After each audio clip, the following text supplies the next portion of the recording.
Shalom, saudara-saudara yang dikasih Tuhan. Saat ini saya rindu kembali membagikan renungan firman Tuhan untuk memberkati kita semua. Diambil di dalam Yehezkiel pasal yang ke-11, ayat yang ke-19 sampai dengan ayat yang ke-21. Dikatakan, aku akan memberikan mereka hati yang lain dan menaruh roh yang baru di dalam batin mereka. Aku akan menyingkirkan dari tubuh mereka hati yang membatu dan memberikan mereka hati yang taat. Dengan demikian mereka akan hidup menurut ketetapan-ketetapanku dan berpegang pada peraturan-peraturanku serta melaksanakannya. Maka mereka akan menjadi umatku dan aku akan menjadi Allah mereka.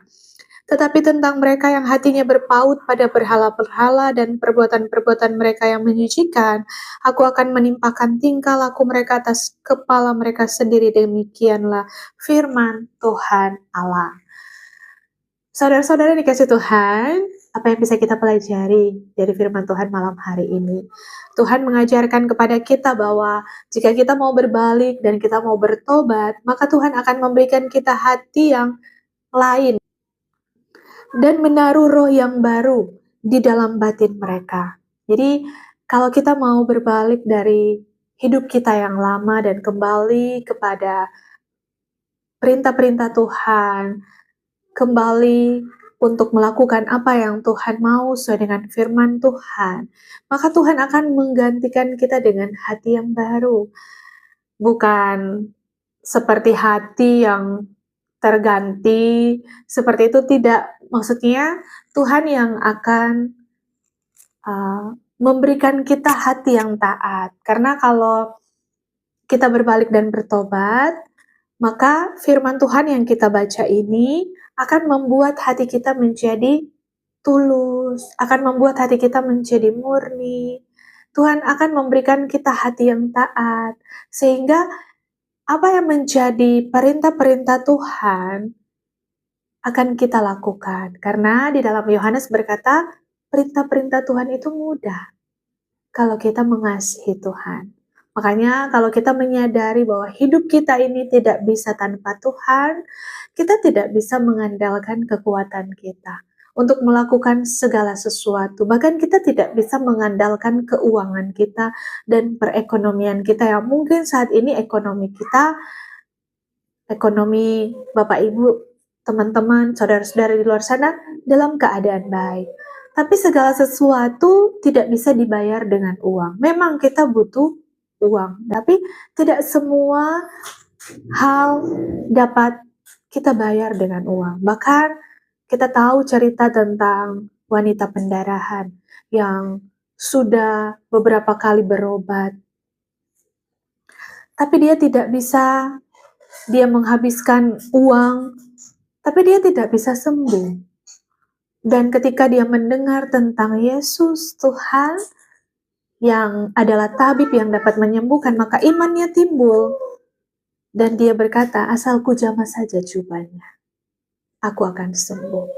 Dan benar, ketika dia menjamah jubah Tuhan dengan iman, maka kuasa Tuhan mengalir dan dia disembuhkan. Oleh karena itu bisa kita pelajari bahwa kita tidak bisa melakukan segala sesuatu yang kita pikirkan bahwa tidak masalah lah, saya tidak dekat dengan Tuhan, tapi saya mempunyai keuangan yang baik. Padahal, teman-teman, Tuhan itu bisa menghilangkan, mungkin di pikiran kita sampai 7 turunan, uang saya tidak akan habis. Tapi, bisakah Tuhan menghabiskan 7 turunan itu? Karena nyawa kita, hidup kita ada di tangan Tuhan. Jadi kita tidak bisa mengandalkan kekuatan kita. Makanya apa yang menjadi berhala di dalam hidup kita, makanya dikatakan di sini, tetapi mereka yang hatinya berpaut pada berhala-berhala dan perbuatan-perbuatan mereka yang menjijikan. Perbuatan-perbuatan apa yang kita lakukan yang menjijikan bagi Tuhan?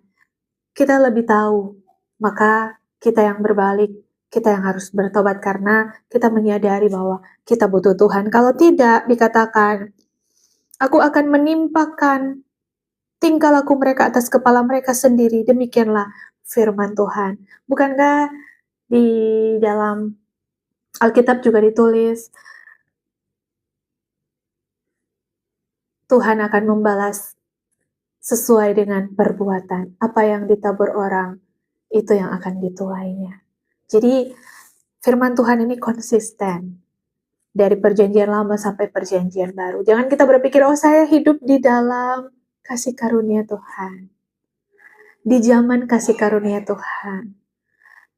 Zaman kasih karunia ini Tuhan menghapuskan segala peraturan-peraturan untuk datang kepadanya. Tapi Dia adalah Allah yang sama. Dia Allah yang setia, Dia Allah yang adil, Dia Allah yang bisa marah, Dia Allah yang sabar, Dia Allah juga yang dapat murka atas perbuatan kita, yang mengeraskan hati kita. Karena firman Tuhan berkata, Dia Allah yang sama dari dulu, sekarang, sampai selama-lamanya. Dia Allah tidak berubah. Dialah Alfa dan Omega.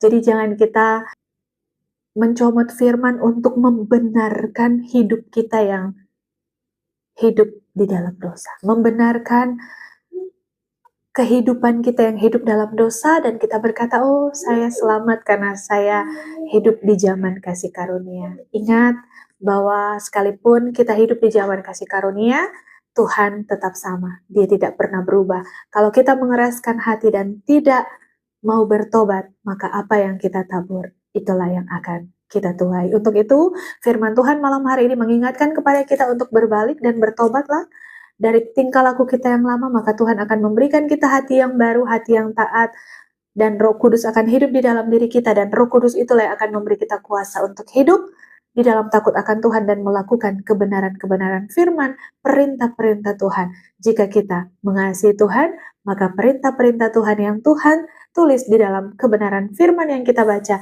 setiap hari itu adalah perintah yang mudah ketika kita menaruh kasih kita kepada Tuhan, ketika kita tahu bahwa apa yang Tuhan perintahkan ini adalah untuk menyenangkan hatinya dan supaya kita hidup di dalam kekekalan bersama Dia. Kiranya firman Tuhan ini memberkati kita semua. Shalom dan God bless you.